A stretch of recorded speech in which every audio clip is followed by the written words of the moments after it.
In a world of technology, in a world of highly documented suicide rates, of new drugs, of challenges, but it is possible for a generation of youth to follow Christ. Welcome to Yes, It's Possible. God bless, and welcome to the next installment of the Yes, It's Possible podcast, a podcast made for youth, dedicated to youth, again, produced and run by youth, to show that, yes, it's possible to be a Christian in this era, in this century, and that, again, it's possible, and that could be a lifeline and a help line to those that need it and want to receive the great word of Jesus Christ. If you're looking for a church within the Frederick, Germantown area, please come and check us out here at Iglesia JC. You're in 20701 Germantown Road, 20701 Frederick Road, Germantown, Maryland. We're here to help you out spiritually, physically, any ways that we can. So, and for today's episode, we have a great guest from our church, a great youth from our church, and we are glad to have Dylan here today. So, Dylan, welcome to the If It Is Possible podcast.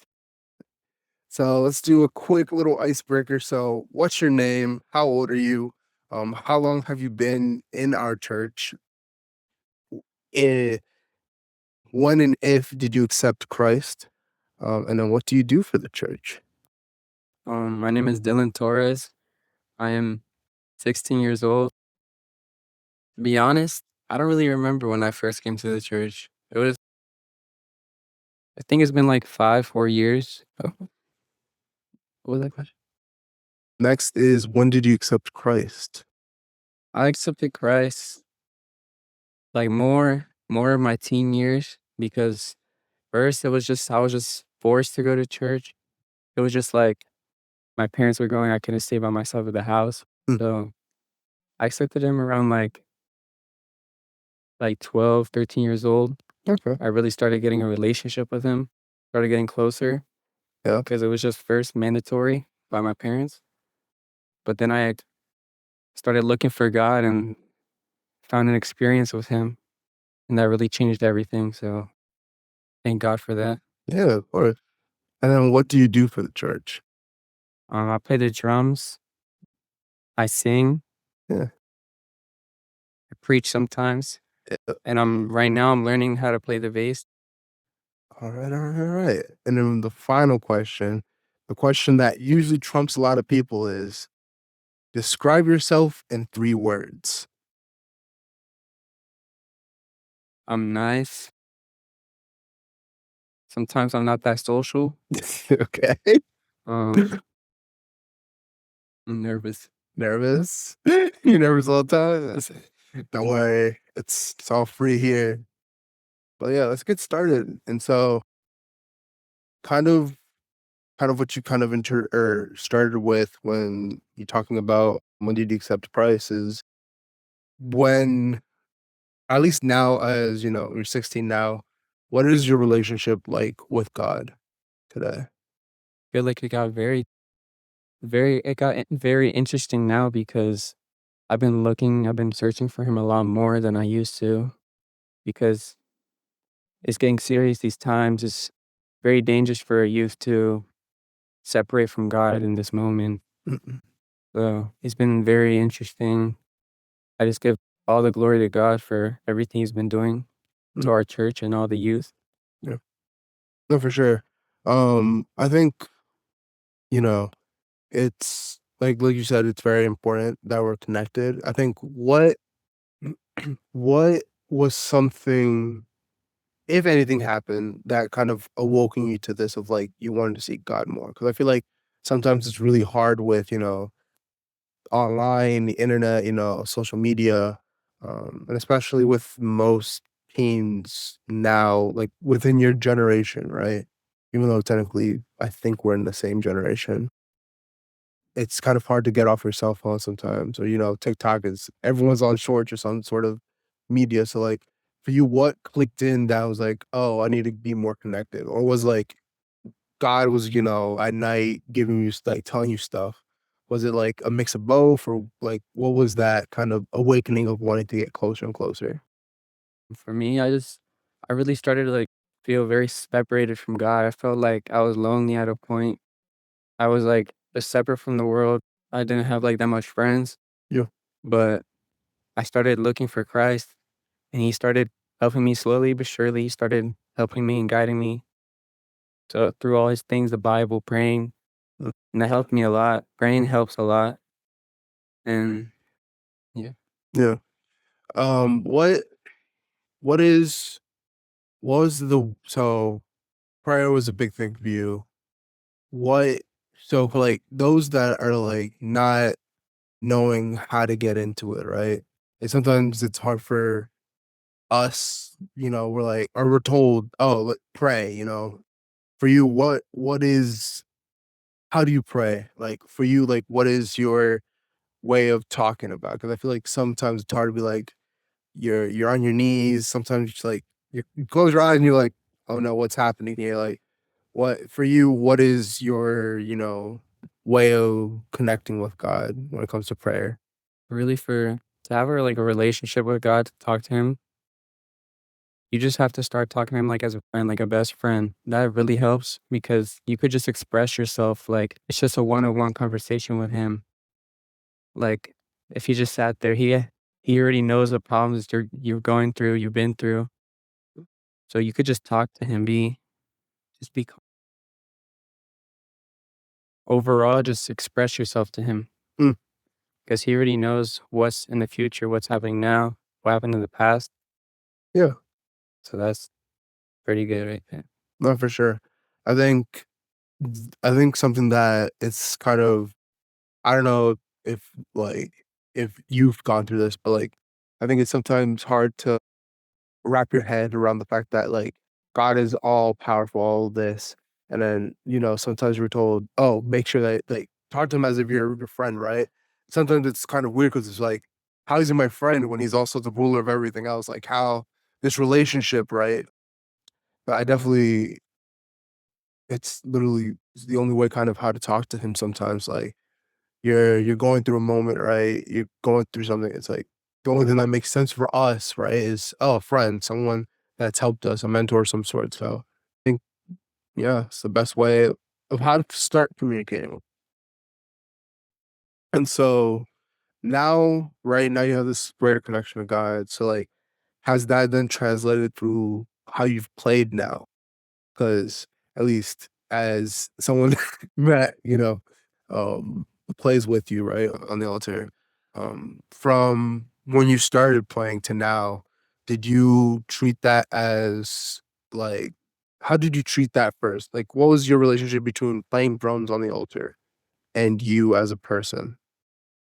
Like, to be honest, when I first started playing the drum, I didn't really have that like real connection with God, have that relationship with him. It was just like there was no other drummers that just went up. Mm, We were just learning and stuff like that. I was young. But then I started getting better at the drums, started getting more of a relationship with God. And now whenever I step on the altar, I feel like it's like there's a huge charge on my back because that's our way to help the church. That's like us in the battle. mm-hmm. But that got me closer. I started getting better and better every time. And now I'm learning another instrument for the glory of God. Mm, So, yeah. So when you first started, right, you're saying that so you didn't have this relationship with God, and it was just the fact that you wanted to play drums. Was Did you have like the thought of like, oh, I'm gonna play the drums, these people were gonna come up to me and be like, oh my God. Or was it just like, oh, I wanted to play drums? And then like of course now you have a greater understanding, but like when you first played drums, was there like a thing of like, oh, I'm a drummer now? Or was it just like, yeah. when I first started, I didn't really I didn't even know I was gonna play the drums. That's true. I just started playing. He helped me through there. Yeah. But when I started playing more, it like a lot of people telling me that you're getting better and stuff. Mm. but I didn't know I was gonna get like serious to the point that I play. I play every bi-weekly now. Yeah. So, right, this pressure that you were talking about earlier, um, is this for you like the pressure of it, right? Is it this burden that like, oh, I need to play right? Or is it a pressure of like, I want to make sure that what I play is for God and God alone? Yeah. I only want to play for God. It's not for like the church. It's not for the world. It's not for anyone else. Yeah. I just want to play for Him, glorify His name while playing the drums or while ever doing whatever I'm doing, singing, preaching, anything. Yeah. I just want to glorify Him, not the people in the church. Yeah. No. I think it's sometimes, and like I don't know if you've seen it, but at least for me, there's a lot of times where you have a lot of these musicians that play that are like, oh, I play, you want something kind of out of it. Like there's almost like this like, oh, I am who I am situation. I'm trying to be bigger than like almost the program that is the church, that is the system. And sometimes like I'm thankful for you and for Jordan, that both of you, you guys have really kept it humble. And something that like when I was, playing drums, that I was taught like this is something not for man, it's for God. You're playing to, we're Levites or Levi's. We're trying to take the temple, the congregation, to a place in which we're glorifying God together in unison and a union. And I think sometimes, and I hope it never happens to you, that, like you or us again as musicians, that we take it over the top where it's like, oh, we're this, like almost like macho men in a sense. Because there's been I don't know how many times where people are like, oh, I play music because I want a girlfriend because this is gonna impress someone. It's like it's the wrong way, and I think at least have you've done it so far is amazing. So kind of going in now a little separate direction, but still, kind of connected to the main 2 points or main 2 things that we've talked about so far is um as a youth, right? You're 16, you're in where does 16 put you in? Look, where I'm going, I'll let. So you're high school. Oh my God. Okay. I mixed that up with Jordan. I thought Jordan was in high school and then he said he's in middle school. I was like, oh wait. Dang, it's a little bit tall. Exactly. But okay. So you're in high school. What do you think so far in like how sorry, what has been the greatest struggle, being a Christian and then going to high school and like your relationship with your friends, with the people that you talk to? I mean, to be a Christian in high school is very difficult because you have to be different. You can't be the same as all your other friends. You can't like cuss. You can't be making fun of people. Mm. You just got to be different. You can't be in the bathrooms like smoking and stuff. Mm. But for me, it was hard because my friends, they were not Christian. Well, they said they're Christian, but they were still cussing, doing all these things. Mm. But I had this like friend group, and God just started taking them out of my life. I thank God for that because He just slowly and surely started taking out friends, started taking out a lot of people in my life, and I started getting closer to my church friends, and that Mm. made me grow spiritually and physically more. And I thank God for that. Do you ever, or at least in that process, right, of being removed, right, be separated, was there any like, why am I being separated? It's like, was there ever like a moment of why are my friends, they're like, I wanted, like, have you ever had the feeling of you wanted to be part of something and like, did that and right, like separating break you of some sort of way? It didn't really break me, but I for sure felt like lonely at one point Hmm. and sad because they were like good friends to me. I was like, not like just random people. Yeah. They were still friends, but they just weren't in God's plan with me. Hmm. And I thank God for taking them out because I don't know what could have happened if they were still my friends. Yeah. I think, and this was actually this will be in the previous, or it'll be in the next episode. It's a little foreshadowing. But, Dylan Benya, from Gilberto Fuentes Church over in Milwaukee, he talked about, how it's kind of a privilege to be in the situations that we're in sometimes. Like the people that are taken away from us, it's almost a privilege that God is, separating us, because it's showing that, one, he's working in us, spiritually, but emotionally, but also physically, in the sense of protecting us from, dangerous situations, dangerous, people, events that could change, could take you out of this world, glad, which of course we don't want. But I think it's at least because I learned this recently, and I think that it's kind of cool that you kind of have this thought process almost naturally of like, you're thankful that God separated them, even though, it's a little bit sour, sour sweet that, like, oh, they're gone, because again, right, you had a good rapport. But in a sense that God has privileged you in that sense of separation. Um, so in this in the midst, right, of being in high school, what do you think for you has been like the greatest temptation that you've had to go through when it comes to school? Really just being like a part of people, like a part of a groups Mm. that I really just wanted to be a part of something, like dress the same, talk the same, just act the same as other people. Mm. But there was always something in my heart that never let me. Mm. And I thank God for that, because if I changed, I don't know what could have happened with my life. Mm. I don't want to be separated from God. That's a very bad spot to be in, Mm. because you always want to have a relationship with God. He would always help you with everything. Yeah, of course.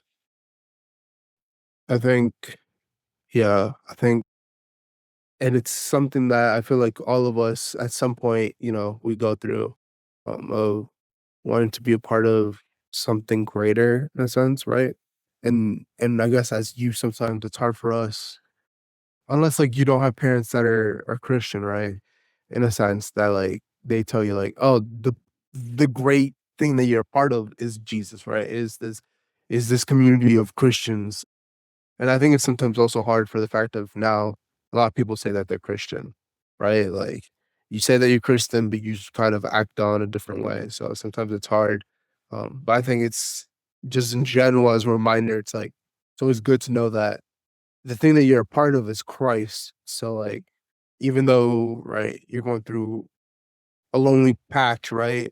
Losing people, or, a family member died. It's always kind of good to always remind yourself that God is that you're it, right? Is your group, even though He's invisible. Even though you're not getting texts from a family member or a friend, to remind you. Um, so let's see where we want to go now with this, because I think this kind of springboard's kind of cool now into a moment of, for you, right, right, what do you think has been the thing, or a word or an event that has just, like, that shifted you into this attitude, right, of getting closer? Like, what what words were your strength through these times of, this loneliness? Um, you that again? I know it's kind of, I'm sorry.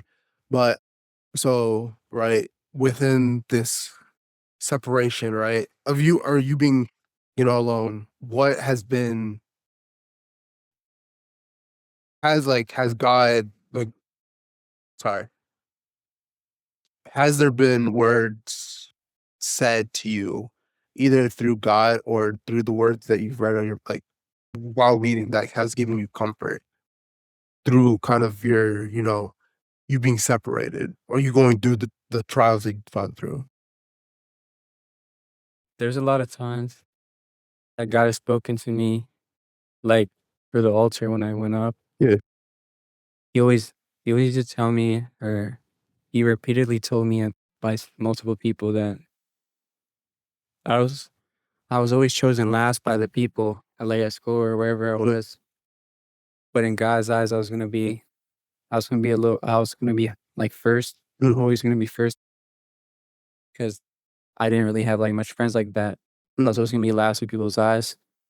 But even my parents helped me a lot because God gave me loving parents. Mm. They always helped me through all my procedures and everything. Yeah. So, how important to you recently has it been for the fact of having, a good support system when it comes to the friends, right? Inside the church now, um, the pastors, what has been y- beside, of course, your parents, right? Of course, your prayer with God, but what has been your greatest help and friendship when it comes to, your circle? My my friends in church, the youth teacher, and the pastors, I could always like call back on them if I have like a struggle of something that I'm like struggling with. They're always just there, Mm. always there to fall back on. I thank God for giving me loving pastors, loving teachers, loving friends that I could always fall back on if I'm struggling with something. Yeah. No, of course. I think and we kind of already repeat this almost every time in recent episodes. I think, and the only reason why I want to repeat it frequently and ask y'all, and ask every individual I ask, is because, um, it's right. It's always hard when you're always told that you're the one chosen. You're always separated. But the thing is kind of always funny, and it's something that I've gone through and I've kind of always been repeated, is that you're never alone. And that is it, it's almost the weirdest thing ever, because sometimes you feel like, oh, I'm alone. I lost everyone. And then you realize you have your parents. They're right there. And so then you're like, but no, they don't count. They're my parents. And it's kind of a thing where I like to ask this question of what is your better support system? Because it's always a thing of having a pastor that, again, like you said, you fall back to, that you can call, text, or whatever, with your questions, what your concerns, and there's a help. I think it's something for those that are outside that haven't, come to, or have came to a church. I think it's just something that it's the greatest kind of tip to do, is always just try to get close with some sort of mentor, some sort of person that you, um, slowly get to earn respect from, and you respect them for the same way. And so I think kind of almost, maybe let's see, one or two more questions. But so I guess I'm gonna go a little personal here. Are you in a relationship of some sort? Mm. No? Okay. Have you ever got into a situation where you're wanting to get into a relationship with someone yet? I mean, yeah, still praying for that, Yeah, yeah, okay. I can't just jump into a relationship without having God first. Yeah, yeah. Because if I get into a relationship and with a random person that's not the woman for my life, Yeah. it's gonna ruin our friendship, ruin everything. Yeah. And ladies and gentlemen, that is the correct answer. No, no. But no, truly, truly, truly. It's kind of weird, because I feel like nowadays, with our generation, it's always oh, do you have a girlfriend or do you have, someone in your life-ish? Or like, you always get teased of like, ooh, you're dating that person or something. So it's like it's always um it's for me something interesting to see, right? With again, you're 16 years old, which I'm like, shouldn't be having a girlfriend at 16 years old. You have school to focus. School is important, people. But I think that's perfectly well said, is that God has the one for you. And when he gives it to you, because it's a matter of when, not how, it's when. Um, so yeah. So guess yeah. So we're gonna wrap up now, but let's end it with some speed questions. So I have 5-ish questions, and we're just gonna go as quick as possible. So here we go. What is your favorite book from the Bible?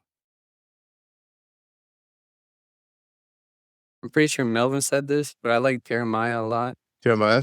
But for another one that you didn't say, a proverb is nice. Proverbs. Okay, Jeremiah. Again, this is your list, so don't worry about other people. So, what is your favorite person from the Bible that isn't Jesus? Oh. Oh, okay.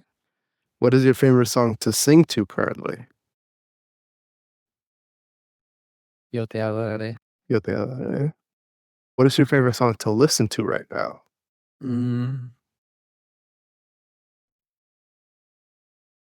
It's called Pelea. Pelea. Okay. And now finally, the question that is always different from all the rest because I'm a big back and we're going to talk about food is what is your favorite food? Like it gotta be like fast food or something, or No, just when you die, before you die, what is the food that you're going to want? Any food in the world, what's the food? What is your food? we're gonna have to hit him with a $5 meal from McDonald's. Wow. Or this the Lux box from Taco Bell. This man, you went for fast food? You don't want no comfort food from your mother? No Puerto Rican food? No Peruvian food? You have blessed parents with both cultures of great food, and you're telling me McDonald's and Taco Bell are your number one options? Sometimes you get tired of just eating like rice and beans. You get tired sometimes, you know? Fair enough, fair enough. I love it. I love it. You're different, which is good. It's amazing. So before we leave, we like to read a portion of the Bible for those that haven't yet read their Bible. Have you read your Bible today? Yeah. That's good to hear. So today we're going to be reading Psalms 27:14, which says, wait for the Lord, be strong, and take heart and wait for the Lord. Just, a message of strength, of trust in God, because again, it is possible, right? So again, I like to thank Dylan for being on the podcast today. Um, and of course, if you like the video, you like what you're hearing, please share it. Please like, comment, send it to your friend, send it to, your mother, your grandfather, your uncle, someone. Send it to someone, share it, like it. Again, to be a helping guide for youth that want to listen to something. And we have a couple episodes already up, so please enjoy the content. And also all the other great content that's on the YouTube channel. You're right. We have La Última Invitación, and we have some preachings, some sermons from our pastors and some of our evangelists on the or on the YouTube. So please like, share. Again, if you're looking for a church, we're here at 20701 Frederick Road, Germantown, Maryland. Iglesia Jóvenes Cristianos, Iglesia JC, Iglesia JC. So again, thank you for listening. Thank you for watching, and God bless. Amen.